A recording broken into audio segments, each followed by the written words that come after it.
Buenas tardes. Bueno, vamos a dar inicio a este segundo día de las conferencias sobre temas selectos de promoción de la salud. Tenemos dos ponentes el día de hoy. Vamos a oír en primer lugar a Silvia Ribeiro con el tema de nuevas tecnologías y crisis de la salud. Les voy a dar una breve semblanza de quién es Silvia Ribeiro. Bueno, Silvia Ribeiro es directora para América Latina de la Organización Internacional Sin Fines de Lucro, Grupo de Acción sobre Erosión, Tecnología y Concentración, conocido como Grupo ETC, con sede en Canadá y estatus consultivo ante el Consejo Económico y Social de la Organización de las Naciones Unidas. Es representante internacional de la sociedad civil del Grupo ETC. Silvia Ribeiro ha participado en diversas reuniones de organismos de Naciones Unidas, como el Convenio Marco sobre el Cambio Climático, el Convenio sobre Diversidad Biológica y el Protocolo de Cartagena sobre Seguridad de la Biotecnología, el Tratado Internacional sobre Recursos Genéticos de las Plantas de la FAO y el proceso de la Asamblea General de Naciones Unidas para la adopción de las metas sobre desarrollo sustentable.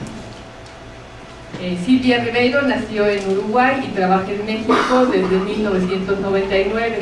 Es investigadora, escritora y periodista sobre temas de soberanía alimentaria, autonomía comunitaria, impactos ambientales y en la salud de nuevos desarrollos biotecnológicos, especialmente los organismos transgénicos, así como sobre los impactos sociales, ambientales y económicos de otras nuevas tecnologías, con más de 350 artículos publicados en libros.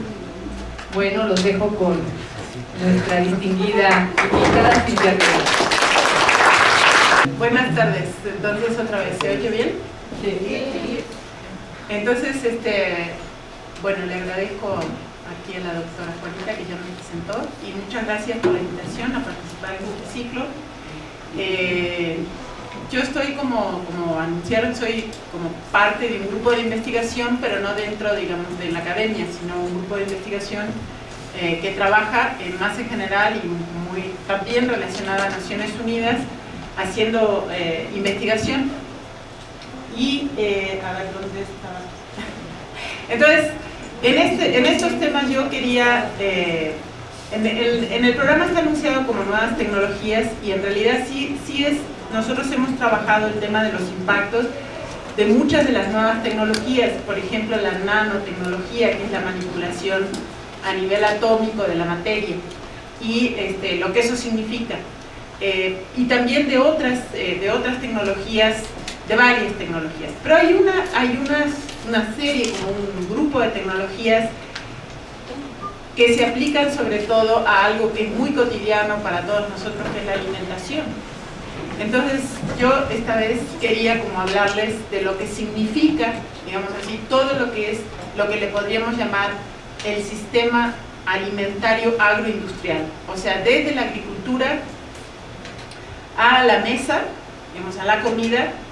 ¿Qué está pasando, digamos, con este sistema? El doctor Emanuel Ortega, que va a hablar después de mí, les va a hablar más específicamente, por ejemplo, de algunos de los impactos de transgénicos y todo.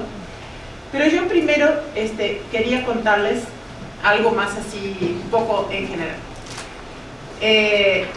Volviendo un poquito para atrás, nosotros tenemos que entender, digamos, así que en el tema de salud no se puede separar de la devastación ambiental.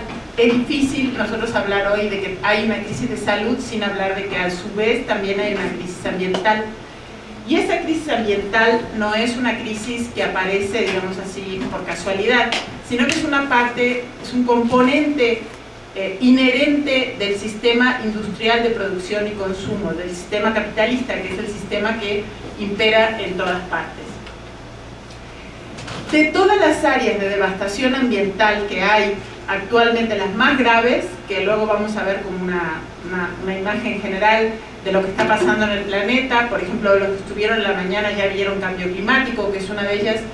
Todas esas áreas están ligadas directa o indirectamente a la producción de lo que le llaman alimentos, pero que yo hago una diferencia muy grande entre lo que es el sistema industrial de producción de alimentos y lo que es la producción de alimentos en general. Y se van a sorprender que la mayor parte de los alimentos no son producidos industrialmente. Sin embargo, el sistema alimentario agroindustrial es el que produce más impactos.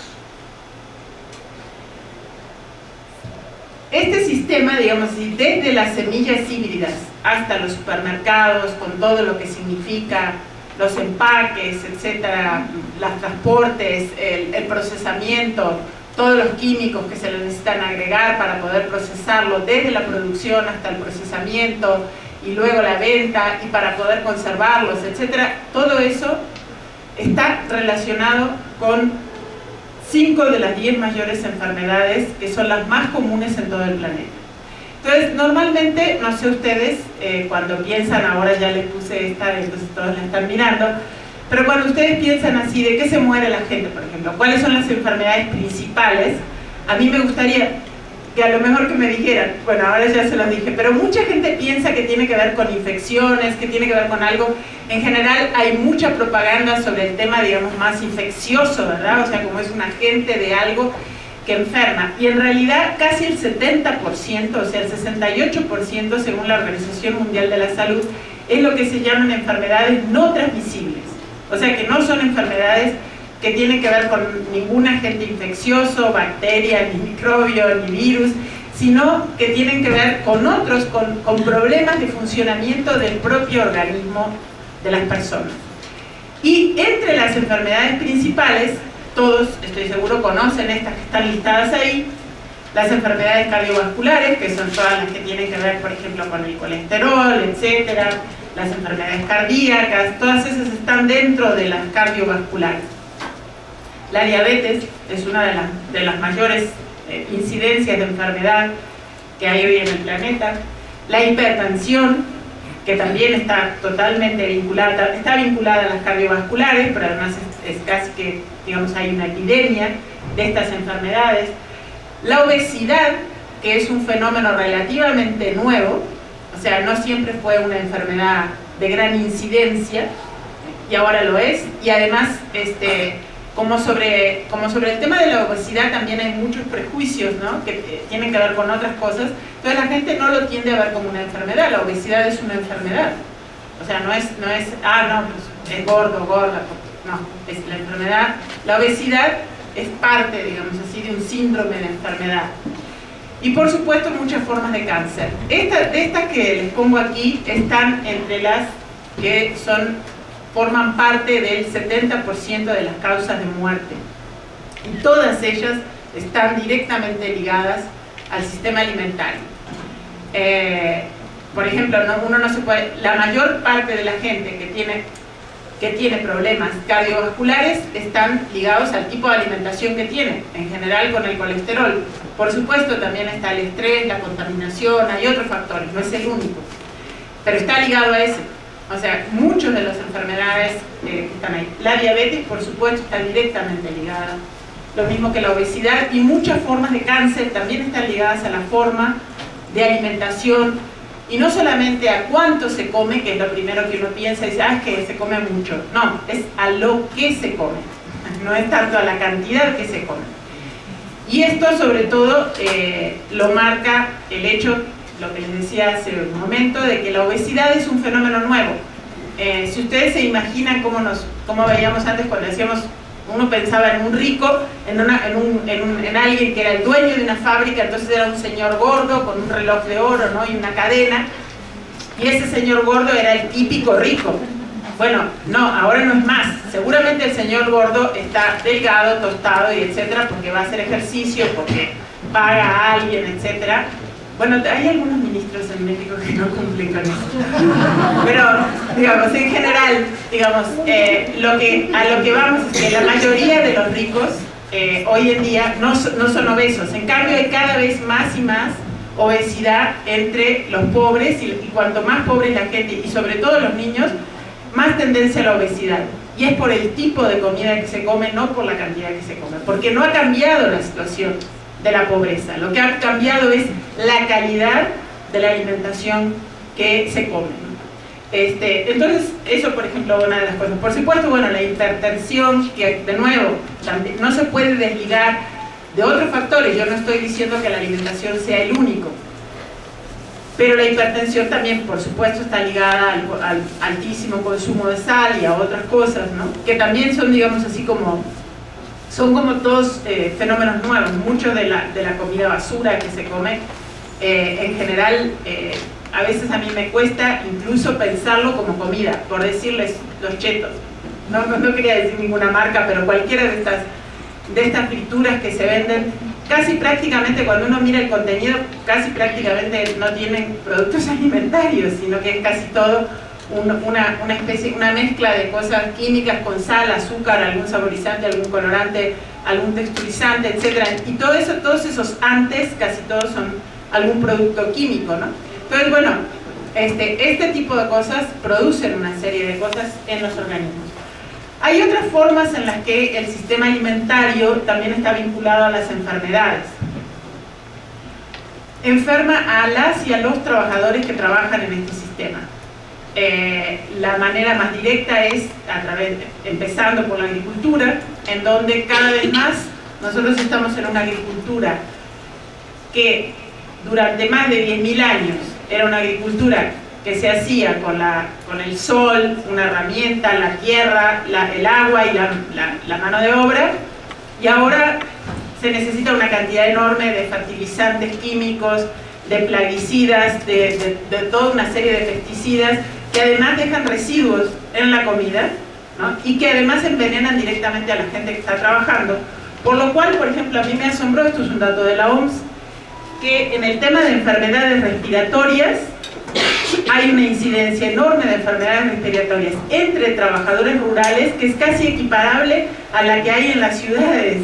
O sea, por otras razones, cuando uno piensa en enfermedades respiratorias, y más en la Ciudad de México, pensamos en contaminación, etc. Pero no, entre los trabajadores rurales, y está vinculada justamente al uso de lo que eufemísticamente se le llama agroquímicos. En realidad son agrotóxicos, son tóxicos, y es también, digamos, una manera de concebir la agricultura que tiene que ver con el uso de todos estos químicos.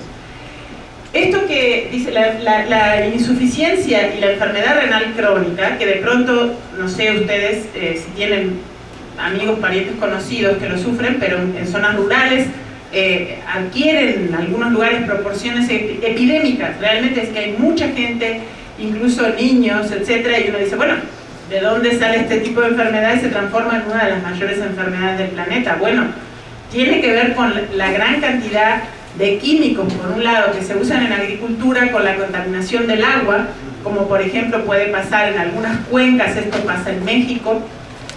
A mí me tocó ver en Guanajuato, en una audiencia del Tribunal Permanente de los Pueblos, más de 600 personas que están, de hecho, que están envenenadas con arsénico, porque el agua, que se ha agotado el agua de los acuíferos normales, y se saca de tan profundo que se saca agua fósil que contiene arsénico. Entonces esta gente que todo el tiempo está tomando arsénico en las áreas rurales, y por supuesto esto le da, entre otras cosas, enfermedades renal crónica y otra cantidad de enfermedades, ¿no? Entonces todas estas enfermedades, digamos así, bueno, enfermedades de la piel y todo, que tienen que ver con la forma de trabajo de la agricultura industrial, estamos hablando, ¿no? De la agricultura con máquinas y con químicos. Bueno, en el tema también, digamos, de la producción agrícola, en los transgénicos, esto lo va a hablar, creo, más aquí el doctor Emanuel, pero bueno, los transgénicos son semillas que se modifican en su gran mayoría para hacerlas resistentes a un agrotóxico, a una de estas que les hablaba antes. O sea, no son todo lo que nos dicen, o que ustedes quizás pueden haber escuchado, de que los transgénicos son para producir más, o que pueden ser, que tienen algún algún beneficio, no es verdad. Más del 85%, casi el 90% de los transgénicos que hay plantados en el mundo están manipulados para resistir a un agrotóxico. Y esto motivó que la cantidad de agrotóxicos que se usan en el campo aumentó notablemente. Por ejemplo, en la media de Estados Unidos, en un caso particular que es el glifosato, que es un herbicida, tú vas a hablar más de eso, que es un herbicida, es un agrotóxico, como digo, es el más usado de todos, es un agrotóxico de amplio espectro que inventó Monsanto y que se usa prácticamente en todos los transgénicos en el mundo. Y desde que se introducen los transgénicos hace 20 años, la media en el planeta aumentó 10 veces el uso de este agrotóxico. Pero además, en los países donde se produce, por ejemplo en Argentina, en Paraguay, Uruguay, o sea, en la parte sur de América y también en Estados Unidos, aumentó más de entre 15 y 20 veces la cantidad del uso de glifosato. Y este elemento en particular, Monsanto cuando lo empieza a vender dice no, mata todo, mata todas las hierbas, entonces no hay que estar deshierbando a mano, se puede echar y entonces solamente se mueren esas hierbas y luego sale lo que sería el cultivo. Al hacerlo transgénico le pueden echar muchísimo más, porque la planta, lo que sea, el maíz, lo que planten, es también una hierba, digamos. Entonces si le echan mucho desde el principio se muere. Al hacerlo transgénico y que no se muera, lo que hacen es que resiste mucho más de ese tóxico. Y eso deja además un residuo muchísimo más alto en el procesamiento. De hecho, en casi todos los países donde se empiezan a plantar transgénicos, hubo que cambiar la ley general de salud para aumentar el nivel de residuos de agrotóxicos permitidos. Por ejemplo, en soja. Se han aumentado entre 50 a 200 veces para que la soja transgénica y todos los productos que se elaboran con eso no fueran ilegales. ¿Ya? De esto hay un estudio, hay varios estudios. Yo acá tengo pocas fuentes y yo con mucho gusto les proporciono más fuentes, digamos, a los que las necesiten, o están en el sitio también del TC. Entonces, esto tiene que ver, los transgénicos, no solo, además de todo lo que es el sistema alimentario en sí, aumentó muchísimo los residuos. Y hasta el año 2015, Monsanto y todos, incluso la Organización Mundial de la Salud, lo tenía calificado como un herbicida de nivel 3, que quiere decir que es, digamos, moderado. La calificación es del 1 al 5. Entonces, decían que era moderado, casi como que una propaganda de uno de los ejecutivos de Monsanto. No es una propaganda, en realidad lo dijo y no lo hizo. Dijo, es tan inocuo que podría tomarme un vaso. Entonces la periodista le dijo, bueno, tómese un vaso, y le dio un vaso de glifosato, pero él no quiso tomarlo, ¿no?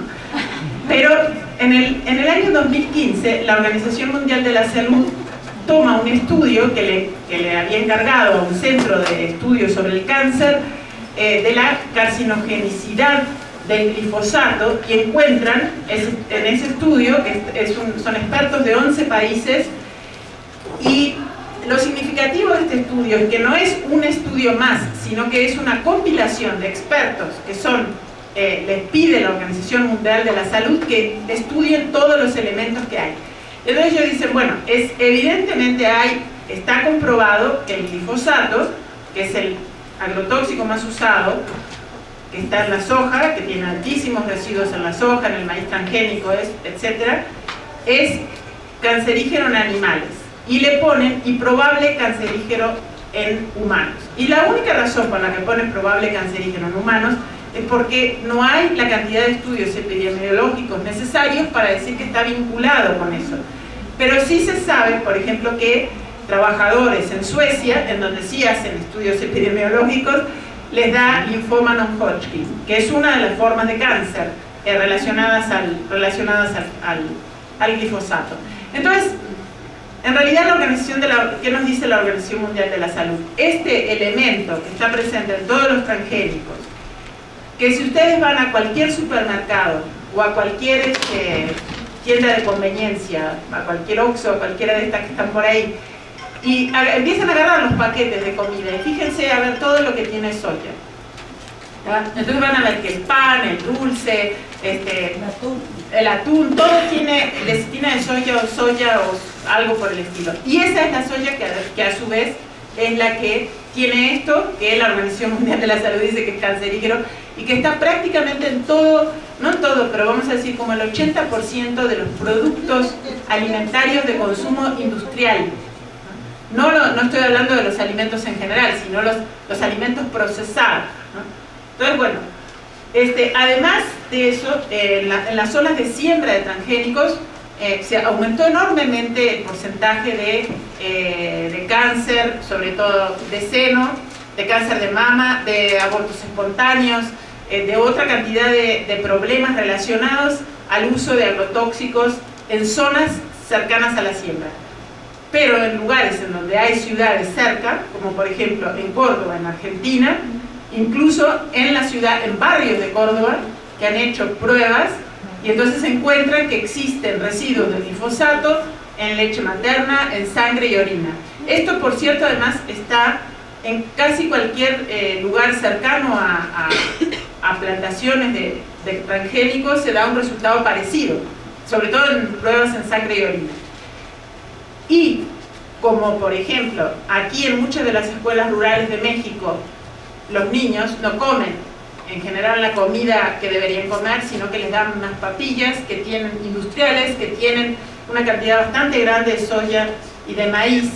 Y también en esos niños, aunque acá no se han hecho pruebas en México, pero en otras escuelas rurales, hay un enorme nivel de residuos de glifosato, ¿no? Entonces, es como todo esto, digamos, va entrando en nuestros propios cuerpos. O sea, no es un tema solamente agrícola, es un tema que está como omnipresente por la manera como comemos, por cómo afecta a los que lo producen, por cómo afecta a los niños que van a la escuela, digamos así, que tienen, por lo que comen. En fin, depende mucho también de dónde están ubicadas las escuelas, ¿no? Porque en otros países se da mucho que también el agua que beben en las escuelas está contaminada con residuos de agrotóxicos cuando viven en zonas o que están cerca del cultivo o que los acuíferos están contaminados con agrotóxicos. Entonces, uno puede decir, digamos, si dice, bueno, no sé lo que ustedes estarán pensando en este momento, pero es posible que estén pensando que todo eso ya está aquí y no nos podemos deshacer de ello, ¿verdad? Entonces, digo, es un problema con el que tenemos que vivir, ¿no? En algún momento empezó a darse un cambio, ¿no? Y eso fue hace más o menos unos 40, 50 años, y de pronto era normal que la comida tuviera veneno, ¿no? Que es en lo que estamos en este momento, digamos. Y que lo que no tiene veneno tenga que ser etiquetado, porque si no, genera desconfianza en la gente, eso es lo que dicen, ¿no? Todo este discurso, que eso, por ejemplo, todos los productos que son orgánicos, etcétera, tienen que ser etiquetados, ¿no? Bueno, puede haber que la gente los haga orgánicos y los venda y les creamos que son orgánicos y que no estén etiquetados y ya, ¿no? Pero si uno va al supermercado, de nuevo, hablando de comida industrial, tiene que estar etiquetado. ¿Y cuándo sucedió que hay que etiquetar lo que no tiene veneno? O sea, ¿por qué no está etiquetado que diga toda una serie de advertencias? Cuidado con esta comida que es cancerígena, que le va a dar tales problemas, insuficiencia renal o lo que sea, o sea, que está asociado con este y este problema. Todo eso no lo dice. Sin embargo, si ustedes agarren cualquier producto y van a ver que la mitad de los contenidos es algún tipo de químico, ¿ya? Y si no lo es, qué bueno, digo, ya avanzamos algo, pero más o menos es esa proporción. Sin embargo, entonces uno dice, bueno, es como hay otro mito, no solamente se impuso el mito de que lo que hay que marcar es lo que no tiene veneno, sino que también se impuso el mito de que no importa, podemos comer un poco de veneno y no pasa nada, ¿no? Eso es, digamos, lo que más o menos está generalizado. Y que además de eso, aunque no quisiéramos hacerlo, no podemos hacer otra cosa porque la agricultura industrial es la que le da de comer a la gente. Pero resulta que la comida industrial, la comida industrialmente producida y procesada, desde la agricultura al supermercado, solamente llega al 30% de la alimentación en el mundo, ¿ya? Entonces, para eso están usando del 75 al 80% de la tierra, el 70% del agua y el 80% de los combustibles fósiles que se usan en agricultura. Ustedes hoy hablaron de cambio climático, yo no estuve, entonces no sé lo que se dijo. El sistema alimentario agroindustrial es uno de los principales factores de cambio climático, desde la producción hasta el procesamiento y el consumo. Entonces nosotros estamos en el título de esta charla que yo le puse, perdón, no el que estaba en el programa, que es un sistema que enferma. En realidad es un sistema que está relacionado a 5 de las principales enfermedades, de las 10 principales que dice la OMS. En México además son las principales, esas 5 más enfermedades respiratorias. O sea, las 5 que les puse al principio, que con mucho gusto se las pongo otra vez, solo para que las recuerden. Uy, perdón. Estas enfermedades son las principales enfermedades, las causas de muerte en México, bueno, salvo entre los jóvenes que mueren por violencia y asesinatos. Pero en general estas son las principales causas y están todas ligadas a ese sistema, ¿no? Entonces, este sistema que tiene la mayor parte de los recursos solamente llega a una minoría. Y uno puede decir, no, pero eso no es verdad, porque nosotros sabemos que en el sistema industrial se produce mucho más. Por ejemplo, una milpa campesina produce, cuando bien le va, unas 2, 3 toneladas de maíz por hectárea, o hasta 4, conozco. Mientras que la agricultura industrial produce 10, 11 toneladas por hectárea, en el mejor caso, y en muchos casos 7 u 8 toneladas de maíz por hectárea, con químicos, agrotóxicos, etc. Lo que no dicen es que en la milpa campesina, además del maíz, hay otra cantidad de cosas. Entonces lo que se produce no es solamente las 2 o 3 toneladas de maíz, sino, como bien saben, bueno, el frijol, la calabaza y muchos otros quelites y cosas que crecen ahí, que hacen una alimentación mucho más variada y que todos juntos en realidad da una producción mucho mayor que la que produce la agricultura industrial. Pero sobre todo el factor fundamental de por qué la gran producción industrial no llega a alimentar a la mayoría es porque la mitad se tira. Entonces, de todo lo que producen, la mitad se tira directamente o en los campos porque no pasan las medidas de calidad, o por el procesamiento y cómo se desplaza, etcétera, o en los hogares, porque luego de todo ese sistema de procesamiento, comprar una cosa empaquetada no es lo mismo, por ejemplo, que ir a un tianguis y comprar lo que uno necesita, que además está fresco y posiblemente cortado en el día. Entonces compra uno lo que necesita y vende el que necesita lo que cortó el día o el día anterior, o en fin, pero no está acumulado en un depósito durante meses, semanas o lo que sea, y luego en transportes, etc. Todo eso hace que las pérdidas de la agricultura industrial y de la agricultura y alimentación industrial sean muy grandes, sean enormes. Estas cifras que están acá, bueno, las primeras son investigación del grupo ETC, juntando fuentes sobre todo de Naciones Unidas, pero la de la basura es de la FAO. Entonces nosotros tenemos hoy en día un mundo así, el panorama global es un mundo en donde la mitad de la población está hambrienta, desnutrida u obesa, y eso es más de la mitad de la población, 55%, del 55 al 60%. La FAO dice que hemos bajado la cantidad de hambrientos en el mundo porque solamente hay 800 millones. A mí me parecen bastantes para hablar de que hay pocos hambrientos, digamos, ¿no? Pero la población mundial son 7.000 millones. Cuando la que le llamaron la crisis alimentaria, en el 2007-2008, había aproximadamente unos 1.000 millones, y ahora hay 800. Entonces la FAO dice, no, lo que pasa es que bajó la cantidad de hambrientos porque se produjo más. No, se produjo más, pero se aumentó al doble la cantidad de habitantes del planeta con deficiencias nutricionales. Eso es, comen más y comen muchísimo peor. Y entre otras cosas, lo que aumenta brutalmente es la cantidad de obesos, que en este momento supera la cantidad de hambrientos, y que, como les decía antes, es un fenómeno de la pobreza, no es un fenómeno de riqueza. Cuando ustedes lean obesidad, es un fenómeno de pobreza, es un síndrome de pobreza, no es como era hace 30, 40 años, porque tenían mucho para comer. Son obesos porque comen mal. Entonces, esto es el panorama que nos da ese sistema agroalimentario. Entonces, les hablaba de la basura, es otro de los factores que yo supongo que en esta serie alguien va a hablar, de todos los problemas de salud que significan los enormes basureros que se generan en las ciudades y en otras partes. Bueno, actualmente de la comida industrial se tiran 223 kilos de comida por cada persona en el planeta. O sea, se tiran por año. Y eso equivale a 1.400 millones de tierra cultivada. Entonces, cuando nos dicen, bueno, falta tierra, no hay tierra, etc. Bueno, no estoy hablando solo de México, esto es una cifra global.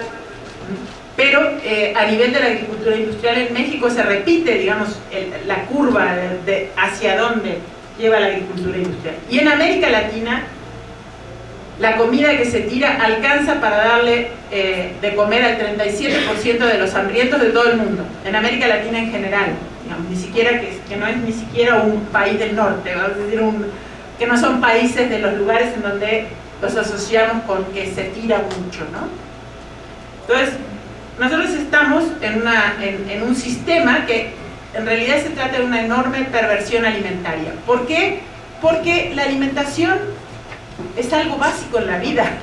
Por eso es una perversión. O sea, no es solamente que decir, no, es que comemos mal. No, es que no solo no se puede vivir sin comer, sino que la comida es una forma de relacionarse entre los seres humanos, y siempre lo ha sido.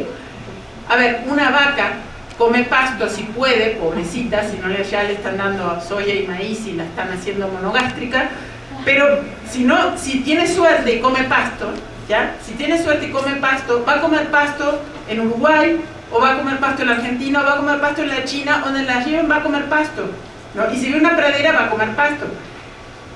Los seres humanos, en esos poquitos países que les nombré, pero agreguen todos los de África, los de Asia, o no sé qué, las comidas son absolutamente diferentes, todas.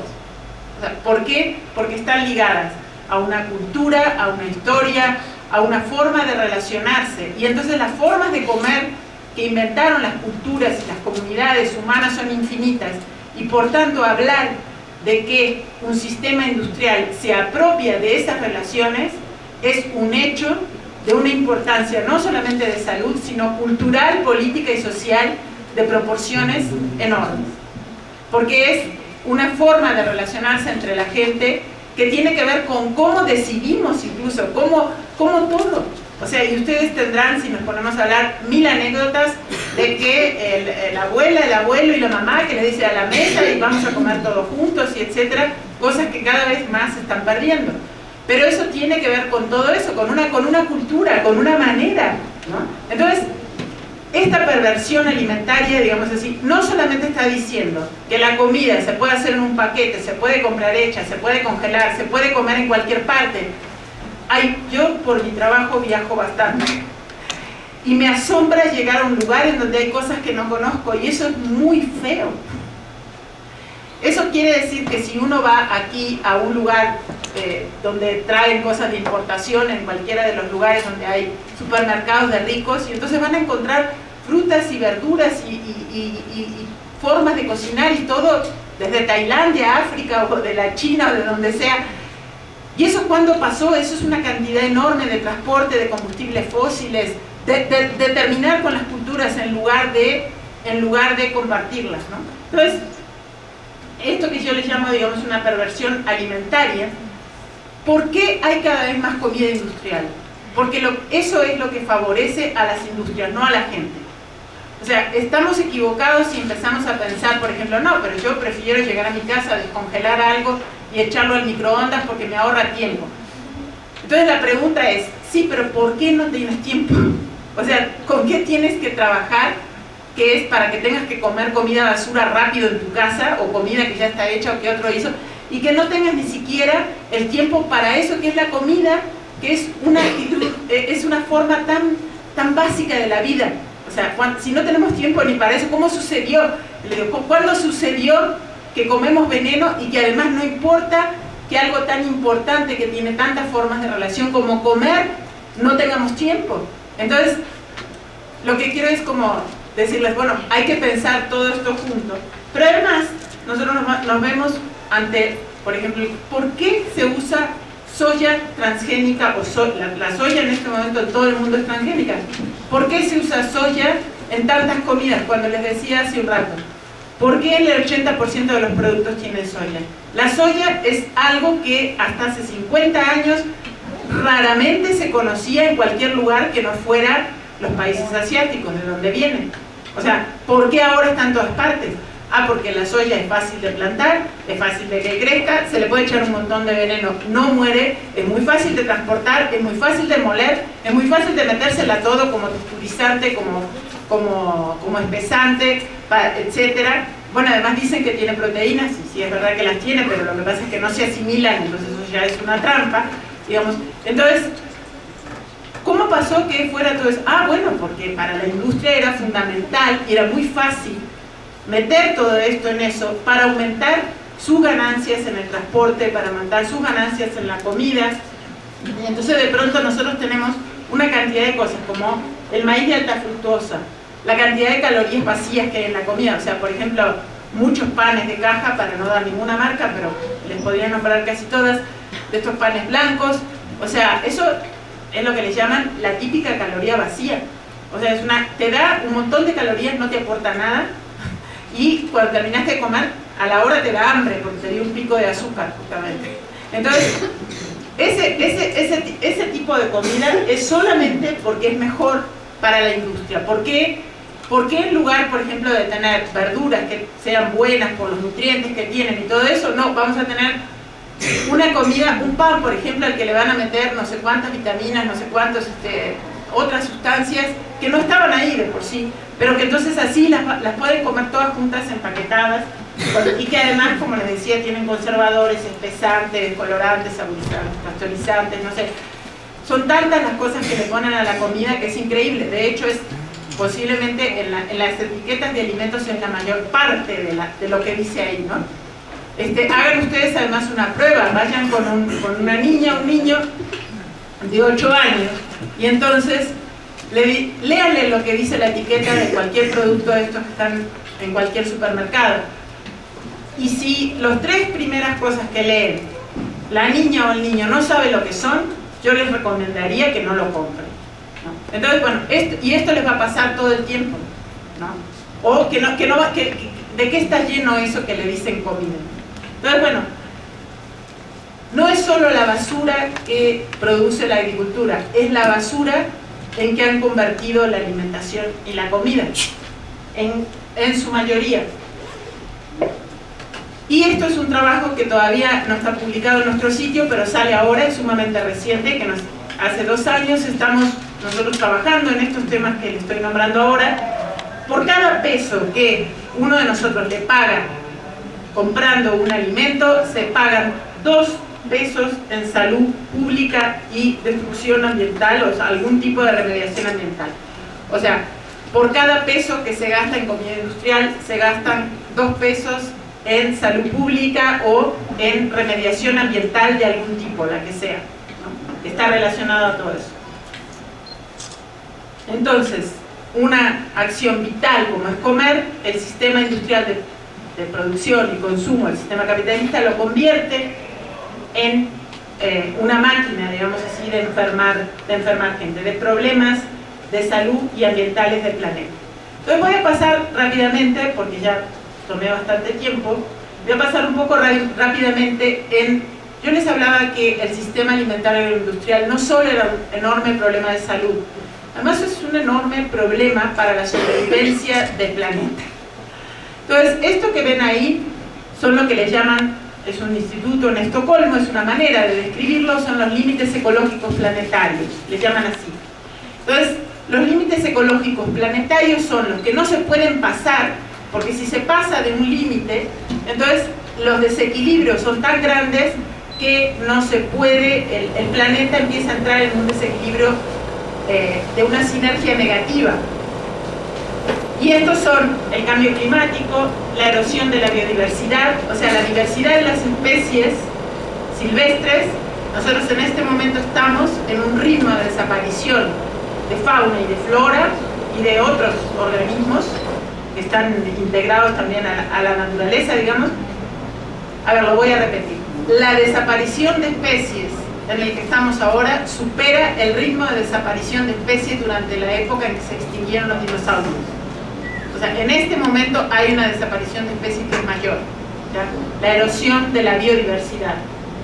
El ciclo del nitrógeno, el nitrógeno es algo que todo lo que es verde, todo lo que es vegetal necesita para poder crecer.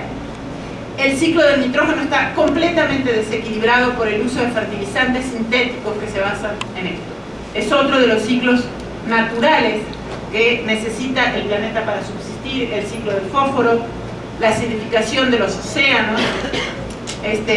Bueno, como decía, no quiero dar tantos detalles. La acidificación de los océanos es increíblemente importante. Hay 30% más de acidez en los océanos de los que nunca hubo. Eso es por el cambio climático, por el calentamiento global y por la cantidad de fertilizantes y agrotóxicos que se van a los mares, a las aguas. Solo para que vean, bueno, a mí que me importa si está un poco más ácido el agua, podrían pensar, ¿no? Bueno, como el agua está tan ácida, todos los animales que tienen concha no la pueden hacer, empezando desde la cadena alimentaria, por ejemplo, a todos los pequeños caracolitos, etcétera, eso es el paso 1, los corales, del paso 1 de la cadena alimentaria. De ahí sigue todo lo demás. De ahí comen todos los que vienen atrás y hasta que llega a la tierra. Eso es la acidificación de los océanos.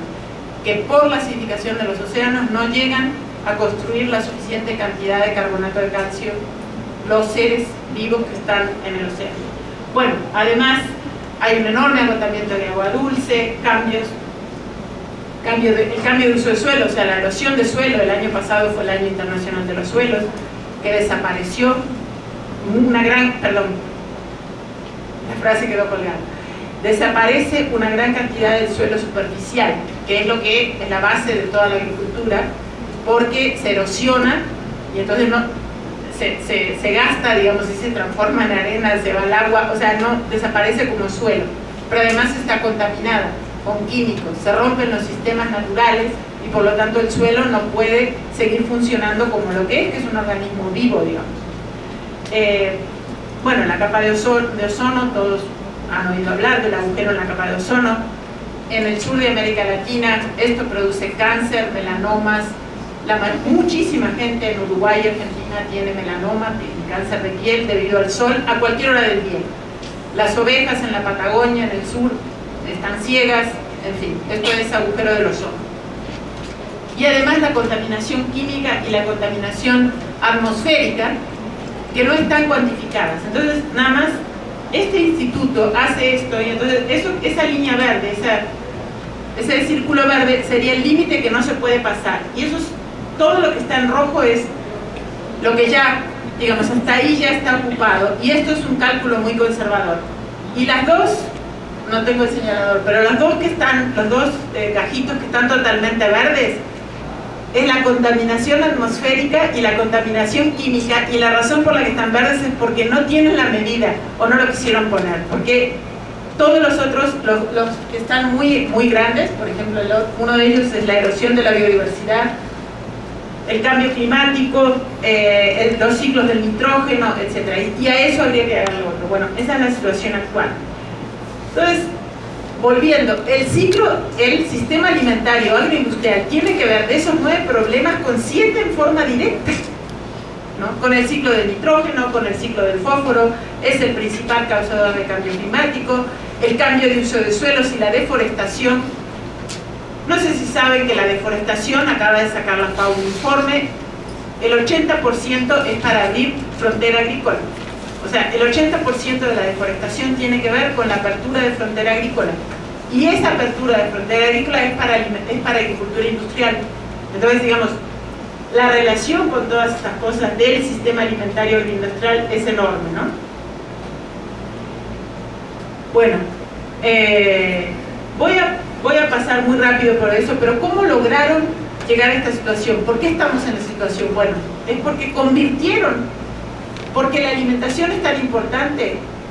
Las empresas transnacionales que se benefician de la cadena alimentaria agroindustrial convirtieron la alimentación en un mercado cautivo que tenía que ser industrializado. Y eso lo hicieron a través de tecnologías para promover la agricultura industrial, a través de acaparar mercados y a través de hacer leyes a su favor. Entonces, en mercados, por ejemplo, en semillas, yo creo que todos han visto que Monsanto la semana pasada se fusionó con Bayer. Habían 6 que tenían la mayor parte del mercado de semillas, de agrotóxicos y de investigación, y esas 6 se están fusionando y ahora son 3, ¿no? Pero si vamos si vamos a lo que es todo el sistema, digamos, si vamos a lo que es el mercado en ventas, es mucho más grande el rubro de fertilizantes y maquinaria que el de semillas y agrotóxicos. Entonces estamos al inicio de la cadena. La fusión de Monsanto con Bayer es nada más que una de las que vienen detrás de estas otras, que todas tienen como objetivo cómo hacer para que todos dejemos de comer comida que nosotros hayamos plantado y comamos la que nos venden. Entonces, lo que hay detrás, digamos así, de todo eso, básicamente ese es el proyecto, ¿no? Entonces hay una gran integración de la cadena. Entonces, es que se hace un poco largo. Entonces, quiero cerrar antes de pasar a esto.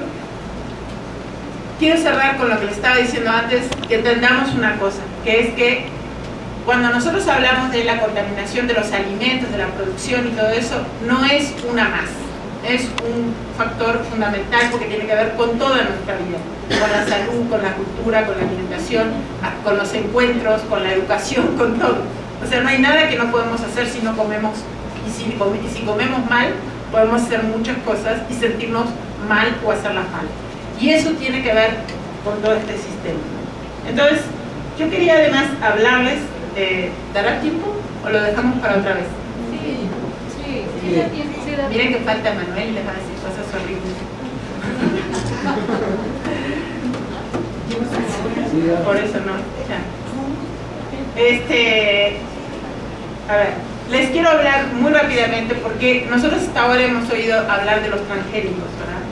Pero ahora ha habido toda hay una cantidad de cambios en la industria biotecnológica y entonces están hablando, ya no hablan más de transgénicos, sino le llaman edición genómica. Y se supone que son biotecnologías que pueden tener una intervención mucho más precisa sobre alimentos, por ejemplo. En realidad, todas son formas de disrupción de los genomas que por lo tanto acarrean una cantidad de incertidumbres y que van a tener una cantidad de problemas, de los cuales básicamente no he hablado. Pero van a haber nuevos tipos de organismos y alimentos modificados. Y, por ejemplo, en Estados Unidos y toda la industria biotecnológica, estas empresas que les mostré antes, están diciendo, por supuesto no se necesitan ni etiquetar ni avisar que tiene nada de esto, porque no son transgénicos. ¿Por qué? Porque hay una modificación del genoma en el que no necesariamente le están poniendo algo de otro lado, por eso no es un transgénico, pero están cambiando el genoma cómo funciona y nos dicen que es muy exacto y entonces por lo tanto que esto sí no va a tener ningún problema. Sin embargo, que sea exacto no quiere decir que se entienda lo que está sucediendo. Por ejemplo, si ustedes tienen un texto en chino, ustedes dicen, pueden sacar exactamente una parte del texto, pero no van a tener ninguna idea del significado que tiene después de que le sacaron esa parte exacta, porque no conocen el contenido completo, y eso es lo que pasa con los genomas, ¿no? Entonces yo siempre digo, a ver, imagínense que eran los 10 mandamientos en China, y le sacamos un no, pero fue exacto. Entonces, que haya exactitud, que es lo que nos empiezan a vender ahora, no quiere decir que se sepa qué es lo que está haciendo, sino que hay toda una serie de disrupciones dentro del genoma que no se conocen y que se están produciendo con estas nuevas técnicas. Entonces, alguna de ellas, acá nada más para que las vean así muy en general, una de las que van a oír hablar cada vez más es esta arriba, que se llama CRISPR-Cas9. CRISPR quiere decir eso que dice ahí, que para qué se lo digo si se lo van a olvidar en 5 segundos. Repetidos palindrómicos cortos espaciados regularmente, y que es una forma de manipulación genómica. En el día de ayer, Monsanto acaba de comprar la licencia para usar esta tecnología en cultivos. Era de una universidad, de Harvard, y ahora la tiene Monsanto, que va a ser de Bayer. Bueno, Monsanto, Bayer o la empresa que sea. Entonces son como las cosas que vienen. Ahora, todas estas que usan nuevas tecnologías no quiere decir que no tengan esos riesgos. Quiero hablarles en particular de una. Uno de los problemas más graves que han habido con las hierbas en la producción agrícola es que se han hecho resistentes. En Estados Unidos, una de las peores hierbas invasoras, que les dicen malezas, de los cultivos es el amaranto, una forma de amaranto, el amaranto palmeri. Y donde entra el amaranto palmeri no pueden usar máquina, herbicida ni nada, lo único que pueden usar es la mano.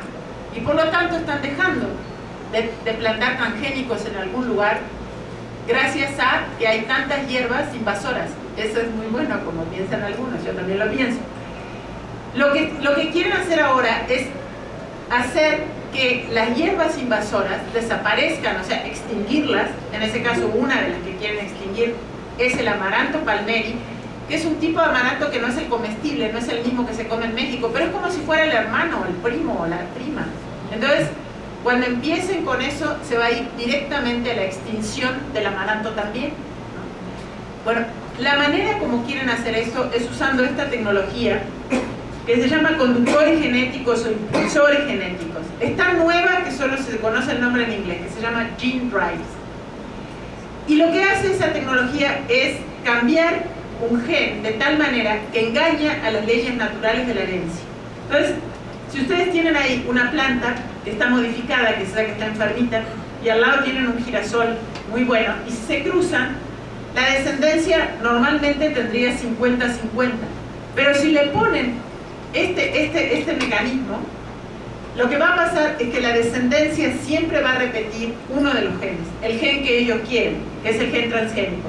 Y por lo tanto, en pocas generaciones, en vez de tener una descendencia 50-50, van a tener una descendencia de 100% de lo que está modificado.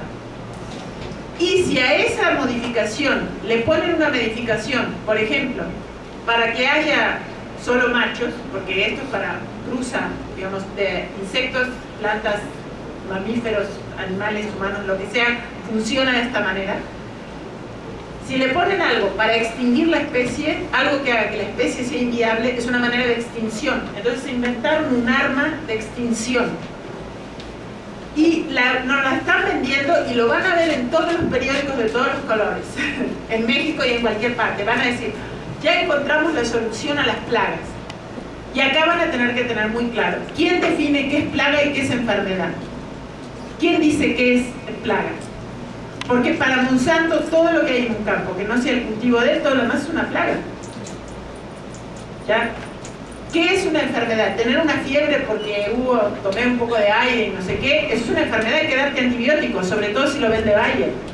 Entonces, la definición de plaga, de enfermedad y todo eso, cuidado, porque con este tipo de instrumentos, es un instrumento muy poderoso y muy peligroso.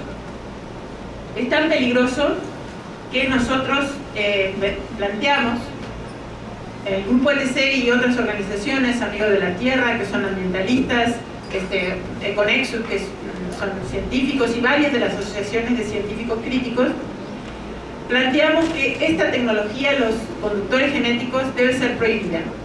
Y como se va a discutir en Cancún ahora, en diciembre, del 4 al 17 de diciembre, se reúne el Convenio de Diversidad Biológica. Y ahí uno de los temas es si se va a permitir el uso de esta tecnología o no. Y es muy importante que tengamos una opinión al respecto, porque esto se va a aplicar, yo acá se los conté en agricultura, se va a aplicar a todo y mucho más en salud. De hecho, los chinos, investigadores chinos, yo dije los chinos como si fueran todos los chinos, investigadores chinos de una universidad en particular hicieron experimentos con fetos, con embriones humanos. Eso en todo el mundo, en 40 países está prohibido, en todo el mundo está mal visto, está condenado. Los chinos lo hicieron usando esa tecnología y dijeron, pero vamos a cambiar un gen, así como yo les dije, lo que quiere hacer Monsanto es volver que el amaranto sea otra vez susceptible a los agrotóxicos, o sea, hacer un amaranto que sea muy débil para que ese amaranto se muera con cualquier agrotóxico o desaparecer el amaranto. Y entonces, respecto a la gente, el uso de esta tecnología es, la podemos usar para terminar con las enfermedades. Entonces, todos los genes que están asociados a alguna enfermedad podrían ser modificados. Eso es exactamente lo que hicieron estos investigadores chinos. Modificaron embriones humanos para sacar un gen. El gen está asociado a la talasemia, que es una forma de anemia. Es una forma de anemia que es completamente benigna, les aviso. Yo lo tengo. Entonces, es benigna. O sea, mi madre murió, también lo tenía. Es un gen que tiene casi toda la gente que desciende del Mediterráneo. La talasemia es una forma de anemia que ya cuando estás grande te empieza a dar más anemia, etc. Con buena alimentación, con etcétera, digamos, no es un problema. Por eso digo, ¿quién define el problema? Bueno, ellos haciendo esto, haciendo este experimento, se dieron cuenta que sí, lograban cambiar las leyes, digamos, el gen y la herencia, o sea, el gen y lo que iba, la reproducción de ese gen, pero también afectaba a otros genes. Entonces se detuvieron y lo publicaron y todo el mundo los criticó porque dijeron, ¿cómo van a experimentar con embriones? Y yo estoy de acuerdo que no hay que experimentar con embriones, pero lo que informaron fue, cuando se use esto en salud, tuvo un efecto del 24% y el resto hizo lo que se llama efecto fuera de blanco. O sea, iban a ese gen, pero modificaron otro. Entonces, eso es un problema muy grave de esta tecnología en cualquier lugar que se use. Entonces, yo creo que estas son cosas que yo se las quería nombrar, porque es como el horizonte que viene después de los transgénicos. Lo bueno, después de haberles dicho todas estas cosas horribles, es saber quién nos alimenta hoy de verdad, ¿no? De verdad, el 70% de la alimentación la producen pequeños y pequeñas, vamos a llamarlas campesinos, campesinas, indígenas, pescadores artesanales, pastores, huertas urbanas, la caza y la recolección, y la mayoría usan su propia semilla. Más o menos hasta el 45-50% lo producen los campesinos, más o menos de 15 a 20% son huertas urbanas. Esto es un dato muy importante, porque la gente, esto es un dato del Programa de Naciones Unidas para el Desarrollo, ¿ya? No es un dato de los activistas del PC, sino que es un dato del Programa de Naciones Unidas. Esto es importante, está completamente despreciado. Tiene una huertita, así como que no fuera importante. No, es muy importante para mejorar lo que se come y la alimentación. Bueno, además la pesca artesanal y la recolección. Además son también quienes manejan, mientras que la agricultura industrial maneja 12 variedades básicamente, 150 maneja, pero 12 son en las que se enfocan. Y la agricultura campesina maneja 7000. No olviden que la biodiversidad era uno de los grandes problemas, pero además está directamente vinculado a la salud. Comer una comida variada, diversa, aporta una cantidad mucho mayor de nutrientes y todos los nutrientes que necesitamos. Los 2.000 millones que dije antes de deficiencias nutricionales tienen que ver con esto, con que no se come todo lo que se necesita.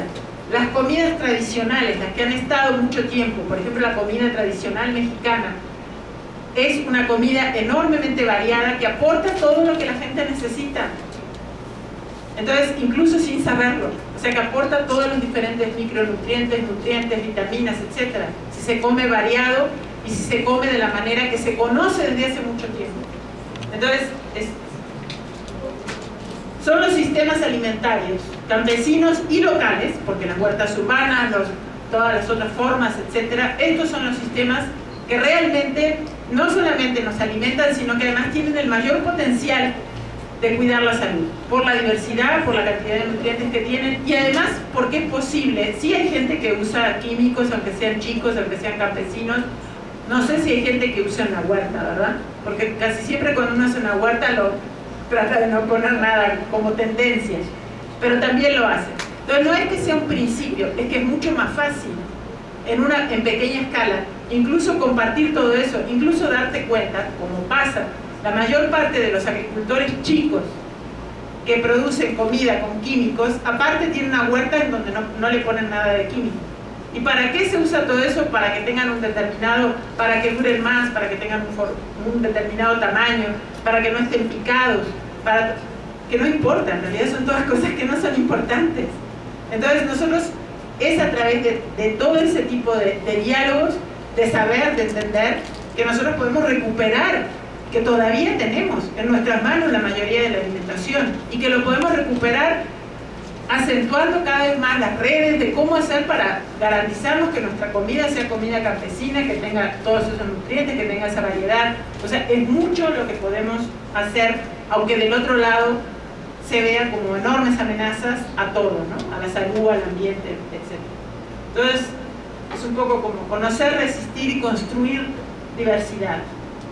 Y sobre todo entender que nada que tenga que ver con la alimentación, ni la agricultura, está fuera de la vida de nosotros. Cualquier cosa que ustedes oigan, sientan, conozcan y sepan sobre el campesinado tiene que ver con nosotros. Entonces es algo que nosotros no podemos dejar como que, bueno, es un problema ahí, que se arreglen en el campo y que vean cómo la pelean. Tiene que ver directamente con todo lo que hacemos. Muchas gracias.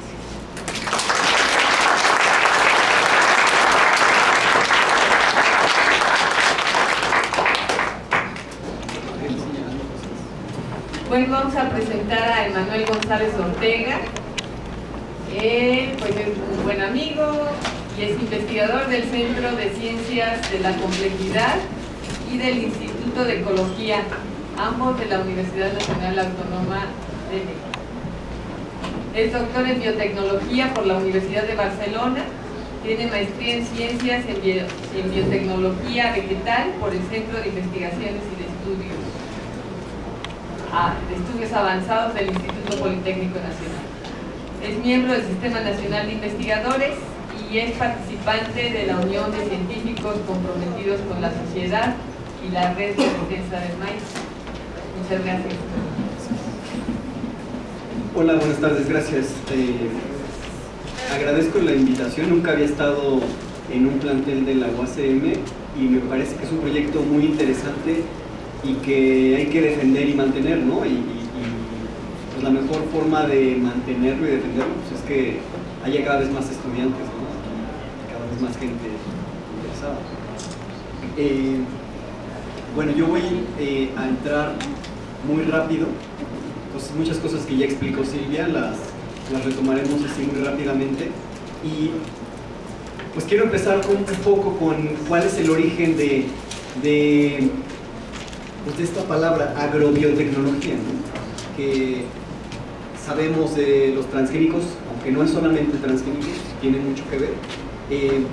Pues esta se origina, digamos, el principio es de la Revolución Verde, ¿no? En el siglo pasado, años 60, 80, y está enfocada principalmente a generar una mayor productividad agrícola e impulsar el desarrollo de países considerados como tercermundistas, ¿no? Es bien importante saber quién promueve esta llamada revolución, ¿no? Y fundamentalmente pues, es Estados Unidos y intereses bien particulares, ¿no? Que ven a esta llamada revolución pues, como en realidad como una inversión, ¿no? Que van a ganar dinero a partir de esto, ¿no? La Fundación Rockefeller, la Fundación Ford, para llevar el desarrollo y la alimentación a los pueblos, ¿no?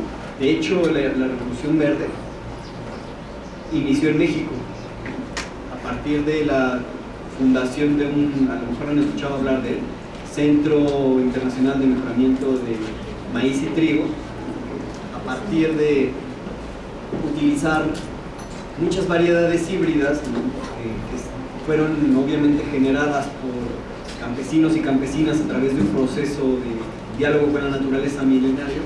Se utilizan estas variedades de trigo, arroz, maíz, pues para darle el impulso, utilizando fertilizantes, pesticidas y muchísima agua, y lograr que estas regiones pobres pudieran ser sostenibles, ¿no? Y avanzar, ¿no? Ser más ricas y por lo menos en el discurso se hablaba de que pudieran alimentarse. Y digamos, un coletazo de esta revolución verde es pues la revolución transgénica, ¿no? Que desde nuestra manera de ver las cosas, no es realmente una revolución verde, ¿no? Es realmente una revolución de la información, y es una revolución en la manera y forma de hacerse de información a partir de conocimientos tecnocientíficos, ¿no? De técnicas de biología molecular y secuencias genómicas de estas especies y de muchas otras especies, ¿no? Que han sido cultivadas durante mucho tiempo, pero con este nuevo impulso a partir de conocer la manera en la que están viéndolo desde un punto de vista muy sesgado, ¿no? Lo que está escrito en el genoma por ejemplo, del maíz, pues es como debe comportarse el maíz en cualquier parte del mundo, ¿no? En México, en Honduras, en Kenia, y en realidad pues ya veremos que no es cierto, ¿no? También este nuevo impulso de este desarrollo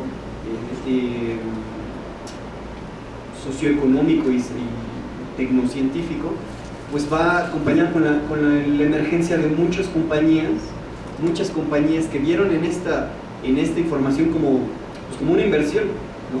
Una inversión monetaria, y empezaron a hacer emporios realmente, ¿no? Y vender semillas agroquímicas, ¿no? Ya lo mencionaba Silvia antes, con cómo fueron creciendo las pequeñas compañías hasta convertirse en lo que son hoy monstruos, ¿no? Tanto de agrotóxicos como de semillas, como de material y herramienta agrícola, ¿no? Y miren el dato, en 2010 el valor de este mercado de la biotecnología era de $25.000 millones, y estaba basado principalmente en los transgénicos. Pero entonces, ya entrando más en detalle, ¿qué es un transgénico? ¿Qué es un transgénico? Pues un transgénico es ¿cómo decirlo? Una secuencia quimérica, que ahora les explico por qué quimérica, de información genética. Un transgen está formado por secuencias, por pedacitos de información genética proveniente, eso es quimérico, les digo, porque tiene partes de bacterias, de virus, el gen de interés, ¿no? Ya veremos qué tipos de transgenes hay, y que se insertan en las plantas, ¿no? A partir de estas inserciones, ¿no? Que como lo explicaba Silvia antes muy bien, se insertan forzosamente, o sea, son secuencias de información genética que previamente no estaban en las plantas, ¿no? Por ejemplo, en el maíz, los maíces transgénicos que hay son maíces, por decirlo, artificiales, y que tienen actualmente, después de la transformación, tienen información que previamente no tenían, y que se inserta de manera aleatoria. Es decir, una de las técnicas que se utilizaba hasta hace un tiempo, pues es algo que se le llaman incluso bombardeo. Imagínense, en los laboratorios, poner partículas, ¿no? A recubrirse, digamos, en una solución que tiene la información genética en balitas microscópicas, ¿no? Después ponerlas en una especie de pistolita así pequeña y ¡pum!, dispararla a células vegetales, ¿no? A partir de allí, y por un proceso de azar, pues se generarán las plantas transgénicas, ¿no? Entonces, este comentario aquí que pongo, individuos idénticos genéticamente con inserciones en distintos sitios, porque esta información, como es un cañonazo de ADN exógeno, se inserta de manera aleatoria, no se sabe dónde se inserta. Entonces, lo que hoy vemos, regresando un poquito, ¿no? Esto que se ve, pues, invernaderos, pues digamos, súper bonitos, perfectos, en realidad esto es la foto que enseñan, pero las compañías deben tener cuartos llenos de Frankensteins generados allí, que evidentemente no quieren que se conozcan. Y esto pues ha generado las plantas, digamos, bonitas, ¿no? Y que les son útiles, han generado toda esta industria que vemos, ¿no?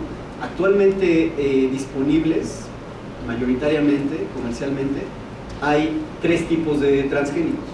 Los que son de tolerancia a herbicidas, ¿no? Silvia ya nos explicó que sobre el glifosato hablaremos un poco más adelante. Esta es una botella clásica del glifosato que se vende, por ejemplo, en Estados Unidos. Otro tipo de transgénicos son los de resistencia a insectos, conocidos también como cultivos BT, lo mencionaremos más adelante, y otros tipos de transgénicos que tienen ambas características.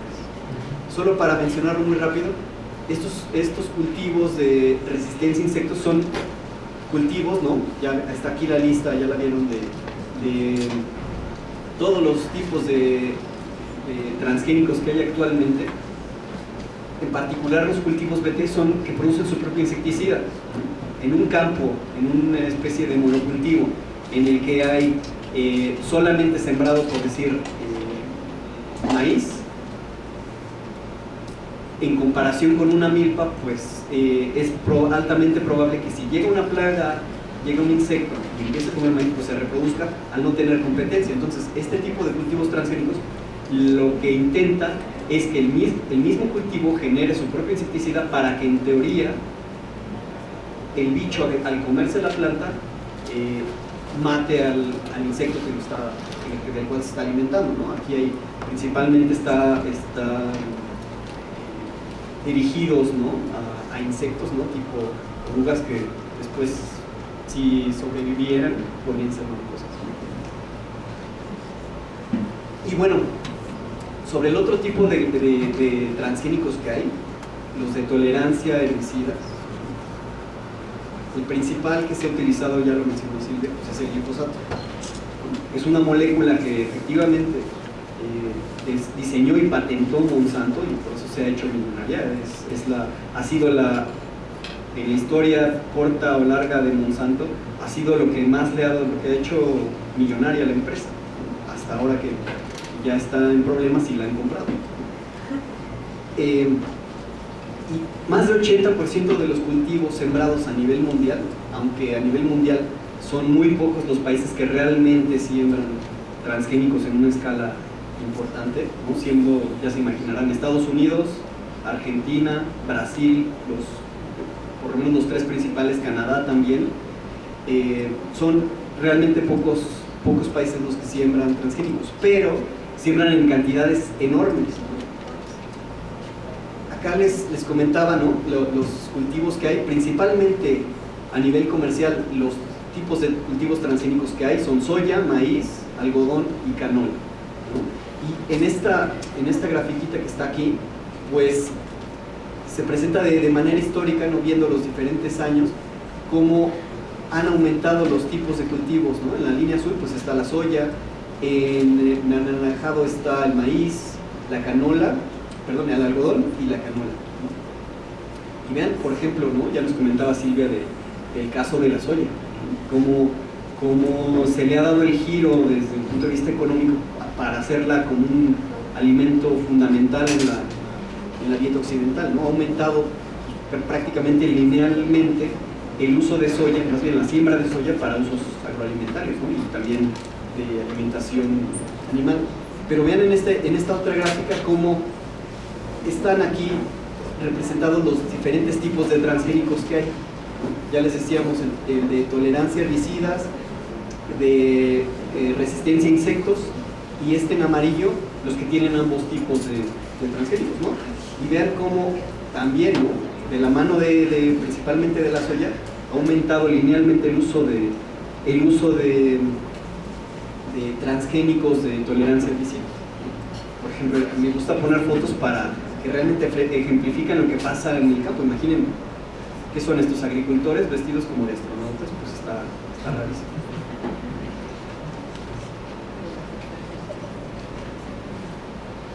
Ya nos comentaba Silvia, ¿no? Del uso de glifosato en el mundo. Desde 1995 que se da la introducción, la utilización de glifosato en los cultivos transgénicos hasta el 2014, imaginen, en el 95 ya se utilizaba glifosato para fines agrícolas, pero no en cantidades tan masivas como actualmente. Se utilizaban 67 millones de kilogramos, ya en 2014 826 millones de kilogramos, un aumento de 300 veces, ¿no? Y aquí vemos también en esta grafiquita que representa los años y la cantidad de glifosato utilizado en el total de la agricultura occidental, cómo ha ido en aumento. Y para la importancia, en el caso de México, pues cómo ha ido aumentando el uso de glifosato en la agricultura de maíz. Entonces, en muchas partes de Estados Unidos, principalmente, o incluso de Brasil, de Argentina, los paisajes agrícolas son estos, ¿no? Que parecen granjas o fábricas verdes. Y yendo a la particularidad de qué pasa en México. Este es un informe que acaba recientemente de publicar Greenpeace, que está disponible en internet por si quieren revisarlo. Es muy interesante y muy revelador. Va explicando poco a poco, ¿no? qué es lo que pasa con los plaguicidas. Plaguicidas se refiere en general a herbicidas, a insecticidas y fungicidas, ¿no? en diferentes partes de México. Y pues comentan, ¿no?, que hasta el 2013, datos aproximados de la FAO, ponían la cantidad de insecticidas y en general de agrotóxicos que se han ido utilizando, pero esto es solamente una aproximación porque no hay datos confiables en México, ¿no? Hay datos de la FAO, pero explica un poco que a nivel de México se pueden haber, cada vez hay más en zonas rurales, pues forrajeras que venden, ¿no?, químicos a discreción, ¿no? Pues uno puede decir, quiero llevarme 20 toneladas, se las lleva, pero no hay registros de que realmente esos agroquímicos, herbicidas, fungicidas, plaguicidas, se utilicen. Entonces se entra en una especie de agujero negro. Y el dato de que 30 plaguicidas que están prohibidos en otros países, en México el uso está pues totalmente permitido. Y esto liga con una noticia reciente, ¿no?, de la península de Yucatán. Exámenes revelan glifosato en orina de niños de Ichek. Creo es el secretario de salud de Campeche. Ichek es una comunidad maya que está en Campeche, y probablemente ya lo comentó también Silvia, recientemente, desde hace, no sé, 10, 15 años, ha habido un cambio en los sistemas agrícolas, particularmente en la zona maya. Ha empezado a haber una siembra masiva de glifosato, de soya transgénica tolerante al glifosato. Entonces, están empezando a ver las primeras evidencias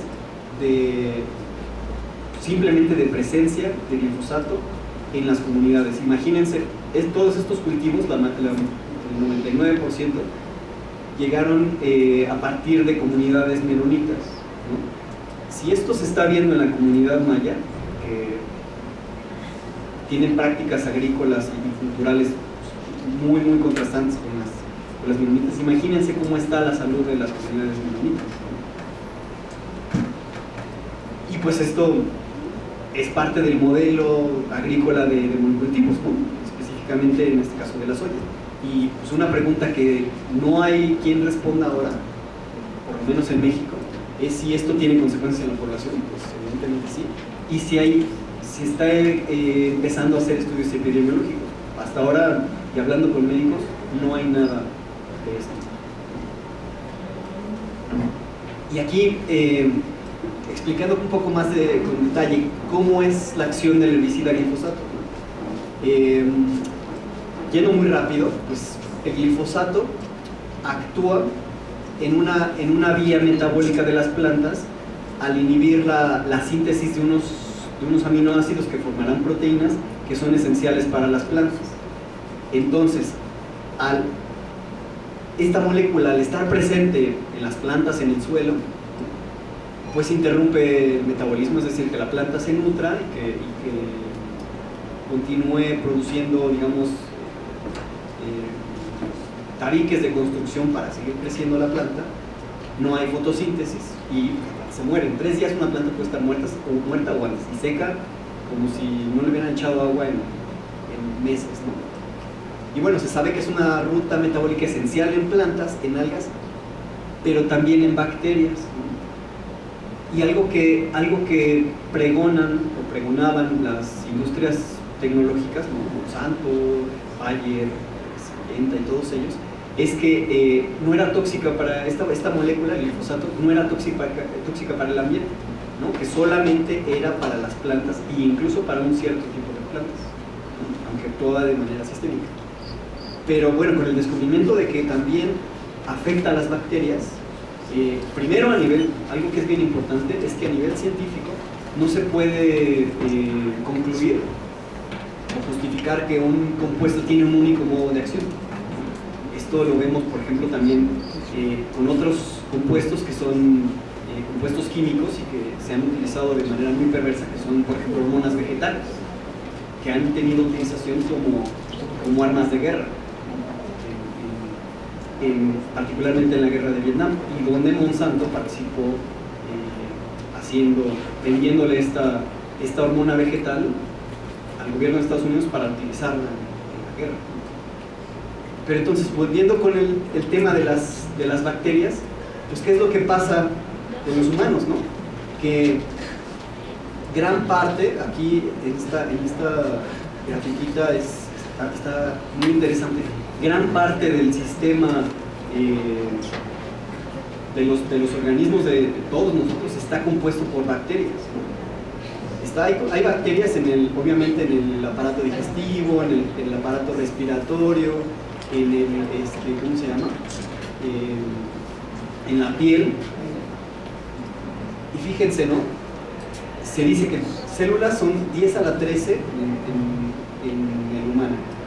Algo que se llama microbioma o microbiota, que son las poblaciones bacterianas o microbianas que residen en el cuerpo, en los organismos, son 10 a la 14. Entonces, de aquí se pueden dar cuenta la importancia, ¿no? de la importancia de las poblaciones bacterianas que habitan naturalmente en el organismo. Y cómo estas poblaciones se ven afectadas por el medio ambiente en el que nos desenvolvemos, ¿no? Algo que dice bien importante Silvia es, por ejemplo, la alimentación, que va directamente, tiene un efecto directo en las poblaciones microbianas, ¿no? Que a su vez tienen un reflejo, se reflejan en la salud de las personas. De tal manera que hay un concepto que se llama el eje cerebro-intestinal, que es una conexión directa entre lo que pasa en el sistema digestivo y el sistema nervioso central, de tal manera que un desequilibrio en esta comunicación provoca algo que se llama, bueno, entre otras muchas cosas, disbiosis microbiana, ¿no? Es decir, al alterarse las poblaciones de microbios que existen naturalmente en el organismo, se está relacionando con una serie de enfermedades, ¿no? Tales como autismo, Parkinson, Alzheimer, y se está encontrando que alteraciones en diferentes poblaciones particulares, por ejemplo, algunos tipos de bacterias que llaman Clostridia o bacteroides, ¿cuál otra? O lactobacilos, pues pueden producir autismo. De tal manera que, relacionándolo con lo que vimos anteriormente, ¿no? El glifosato tiene un efecto directo en las poblaciones bacterianas, pues es claro encontrar que las afectaciones a la salud por el consumo de glifosato pues son muy evidentes, ¿no? Y cada vez hay más evidencia científica, ¿no? Irrefutable sobre los daños de glifosato por exposición o por el consumo en la salud humana. Incluso, miren, hay estudios también, solamente puse los títulos, ¿no? Pues si quieren buscarlos, son artículos que están en internet y que afortunadamente están disponibles para descargarse, que la placenta es permeable, la placenta de mamíferos es permeable al glifosato, y que entre 15 y 20% atraviesa la barrera placental. Entonces, no es solamente que, por ejemplo, los trabajadores agrícolas se expongan, ¿no? Hay casos, ¿no? Escuché de un caso, por ejemplo, en Argentina, de que el trabajador agrícola llegaba a su casa, se quitaba la ropa, la mujer, su esposa se lo lavaba, su esposa estaba embarazada, y le quitaba todo el glifosato, y pues resulta que la mujer tuvo afectaciones ¿cómo se llama?, en su bebé por la exposición a glifosato. Casos dantescos. Y todo esto en qué ha derivado. También, si les interesa, existe este reporte, ¿no?, de una organización no gubernamental en Estados Unidos, bueno, es internacional, pero esta es digamos, la oficina en Estados Unidos. Hicieron un estudio del uso de pesticidas y la salud de la niñez, ¿no?, en Estados Unidos, y cómo a partir de creo que entre 1970, ahora lo vemos, sí, entre 1970 y 2012, cómo ha cambiado o cómo ha afectado la salud de las personas, en particular de los niños, a partir del uso de herbicidas. En esta gráfica, que también pone los años, son estudios de acumulados, ponen aquí bien en diferentes colores los diferentes tipos de agroquímicos utilizados, ¿no? Vamos a fijarnos en esto en azul es el total de herbicidas utilizado, y ven, o sea, aquí representa como el área bajo la curva la cantidad de herbicidas utilizados. Es algo inmensurable, ¿no? O sea, es muchísimo. También hacen el análisis de la cantidad de glifosato por los diferentes cultivos, ¿no? Y vean cómo, algo que nos comentaba Silvia bien interesante, como por ejemplo la soya, que es a la cual históricamente más glifosato se le ha puesto, ¿no?, prácticamente desde que se empezó a sembrar soya, se empezó a utilizar glifosato, ¿no? Pero ahí va el maíz, ¿no?, aumentando